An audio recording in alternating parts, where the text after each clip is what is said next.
Week 11 of this college football season. It's some big games. Probably the two biggest games this week are the biggest of the year. You got number 2 versus number 3, LSU and Alabama. Game of the century, part 2, I guess. 3, 4, whatever. Hopefully that'll be interesting. Then you got Penn State and Minnesota. Skew ma, row the boat, baby. It's going to be some interesting games down in Minneapolis and Tuscaloosa. But there's also some more games that I want to get to. And some games right here. As I start, I go by conference in the Power 5. I start with ACC. I'm interested in 2 games in the ACC. It is Wake Forest, who is 7-1, ranked 19th, versus Virginia Tech, 5-2. 2 really good teams. Wake Forest is 2.5-point favorites, and I got Wake Forest to beat Virginia Tech 38-35. I think Newman is back in this game. If not, Sam Hartman will be there. Former QB1 quarterback in that Go 98 reality TV show. Other game I'm interested in is in the ACC is Louisville versus Miami. Surprise, surprise. Miami is 5-4, and they still have a shot to win the division. They're 3-3 right now. If they win the next 2 games, that their division, it is wide open. I can tell you that. They got Louisville, who's 5-3, 3-2. Now, what's surprising is that Miami is 6.5-point favorites, and Louisville has wins over Wake Forest, who's ranked, and a good win against Virginia Tech. I was shocked by that. I thought Louisville, I guess maybe at home, but actually I got Louisville getting the upset win 38-31.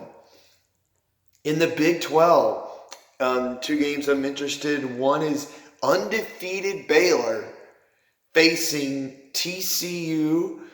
The reason I'm interested in is that Matthew Downing, former Georgia quarterback, is starting in this game. So that means 3 quarterbacks, former UGA quarterbacks, are starting somewhere else in the Power 5. And Jacob Eason at Washington, Justin Fields at Ohio State, and Matthew Downing at TCU. It's going to be pretty interesting there. But I got Baylor, who always wins close games in the Big 12. I got Baylor winning 24-21. And the other game is Kansas State versus Texas. Kansas State is 6-2. What a great year they've had. First-year coach out of North Dakota State after having Bill Snyder there for ages. Great coach, Bill Snyder, Hall of Famer, definitely underrated. But Texas, though, we're back. Well, that was a false statement by Sam Ellinger. But they're 7-point favorites. They're 5-3 out. I got them winning close one, 31-28. I got them trying to win their 6th game of the year, get bowl eligible, and start getting on the winning track. They got to win the rest of their games, and they even got to win their bowl game, at least get 10 wins for themselves to not have their season end up in a failure. In the Big 10, the biggest game, the one game that I really wish was College Game Day. They should have gone to Minneapolis. When else are you going to have an undefeated Minnesota team playing an undefeated team in November? I mean, last time they were 8-0 was 1941. They missed an opportunity. They've never been to Minneapolis. It would have been a great atmosphere. I know that for sure. But they're 6.5-point underdogs, and they haven't had it. Their most impressive win was against Illinois, who's 5-4. They're not a bad team, but their first 3 games, they barely beat the Jackrabbits in South Dakota. They barely beat Fresno State. They barely beat Georgia Southern. But they're winning. But then they played a bunch of bottom feeders in the Big 10. Their next 4 games are really going to show who they are.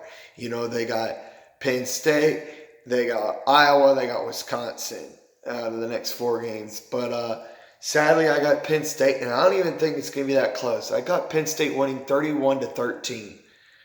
The other games that I'm interested in is the number 18 ranked Iowa versus number 13 ranked Wisconsin. 9-point favorites for Wisconsin. They should not be ranked ahead of Minnesota. Minnesota's undefeated, and their best win is Illinois. Wisconsin has 2 losses. They got beat by Illinois, who Minnesota beat, and they got crushed by Ohio State. Sorry, I don't understand that, but whatever.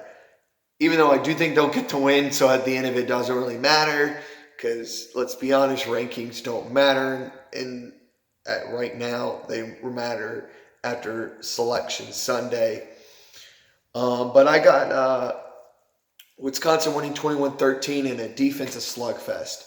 In the Pac-12, you've got Clay Helton, who's on the hot seat, who, honestly, I think he's done a great job with all the quarterback injuries and still having a shot to win his division, versus Herm Edwards, the fighting Herm Edwards. Arizona State's a 1.5-point favorites. If USC wins out and Utah loses a game, USC will win the South Division, but that's not happening. I got the Fighting Herm Edwards, the Sun Devils. I think that's what they do. The Fort, whatever. I think it's that. 27-24, Arizona State. In the SEC, there's 2 games. Now, obviously, LSU and Alabama. I'll get that to that. But I'm also interested in Western Carolina versus Arkansas. You're like, what? Western Carolina, Arkansas? Why? Well, I expect what's going to happen after this game. Western Kentucky's quarterback was Arkansas's quarterback last year in Ty Story.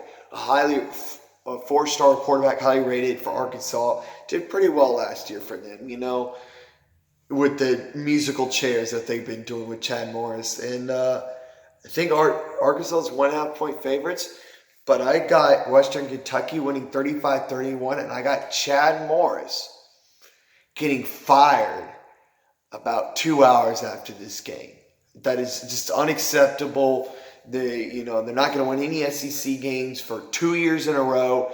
Going 2-10, having bad losses to North Texas getting crushed, to Colorado State last year, to San Jose State, who had like 3 wins the last 2 years, and then to Western Kentucky. You cannot lose to Western Kentucky, San Jose State, North Texas, and Colorado State, 4 of the embarrassing losses 2 years, and go 4-20 and expect to have a job.